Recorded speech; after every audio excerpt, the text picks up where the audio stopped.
Donald Trump showed his age when he conjured up the ghost of Johnny Carson, and Carson came back to haunt him, much to the delight of Democrats, and I'll show you why in just a minute.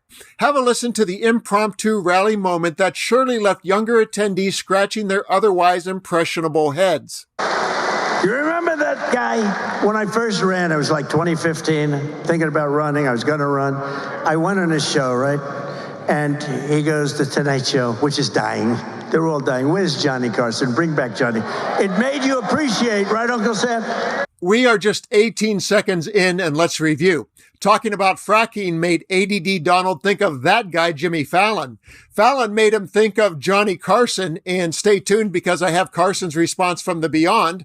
And then Donald got distracted by Uncle Sam sitting in the first row. Let's continue. It made you appreciate the greatness of Johnny Carson and these guys. These three guys, they're so bad, all three of them. All three of them. But this one, I go on his show, and he goes, Is that your real hair? I said, yeah. He said, do you mind if I mess it up? I said, I'd prefer no. Do you remember this? I said, I'd prefer it if you didn't, to be honest, but if you have to. So he grabs it, and he starts really going crazy, right? And everybody laughed, and it was a big thing, and it was a big hit. It was all over the place, and he got great ratings and all. So as Trump's stream of unconsciousness continues, the mention of Fallon made him think of all three late-night hosts, and then he looped back to Fallon to talk about his hair story that is now 8 years old. Let's continue. The one on ABC is dying. He was the worst host in the history of the Academy Awards.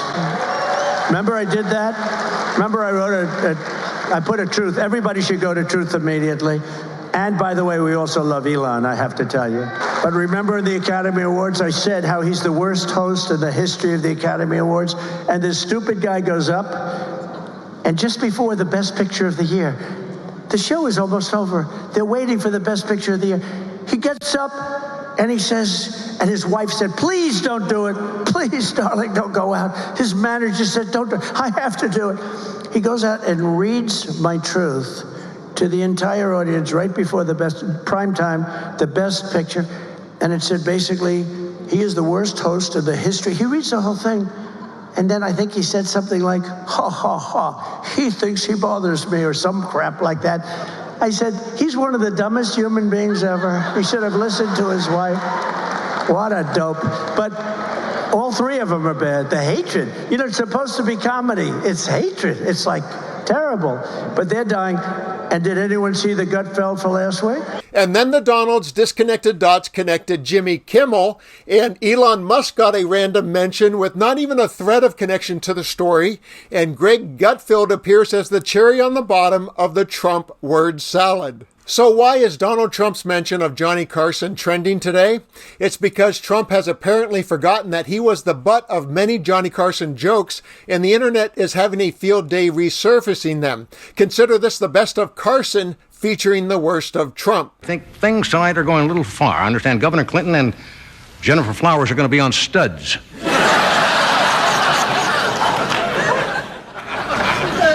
But Jennifer, don't worry about Jennifer Flowers. She got a new job. She got fired, you know. She was a receptionist at an unemployment agency. She got canned, but she got a new job today as a Donald Trump backup mistress. That's right. That's right. If for any reason Marla Maples is unable to fulfill her duties, Jennifer steps in. How many of you saw Donald Trump last night on Primetime Live? Well, that's got to make ABC real happy. He went on with Sam Donaldson. Donaldson was kind of rough, and Trump denied he was in financial trouble. He said Forbes magazine was out to get him because Forbes magazine said about a week ago that Donald Trump was not a billionaire, but was only worth $500 million. Now, I'm going to pause for a moment so you can get out your hankies. But Trump is one smart cookie. He announced the money he lost was Ivana's half. But times are getting tough. Oh, what? Well, how tough are they? I was driving to work today. I saw some poor guy in the freeway. Ever seen these people picking up empty cans? Yes. And I stopped and said, I pulled him and I said, here's $5 and have a nice day, Mr. Trump. It was just one of those days. With the help of the late Johnny Carson, we've had some fun at Donald Trump's expense today, but the age gap and his disconnection from this century could cost him the election. Check out this headline from today that reads, Harvard poll finds Harris has 31-point lead over Trump among young voters. And they continue to register at record numbers due to the efforts of Taylor Swift and other influencers in support of Kamala Harris. So please, let Trump be Trump and continue to polarize younger voters and be the clueless anchor that sinks his own campaign ship.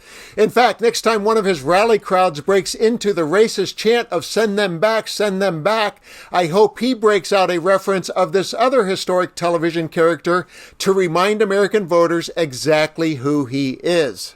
You don't know nothing about Lady Liberty standing there in the harbor with her torch on high, screaming out to all the nations of the world, send me your poor, your deadbeats, you filthy. And all the nations sent them in here. They come swarming in like ants. These extremists want to take us back, but we are not going back.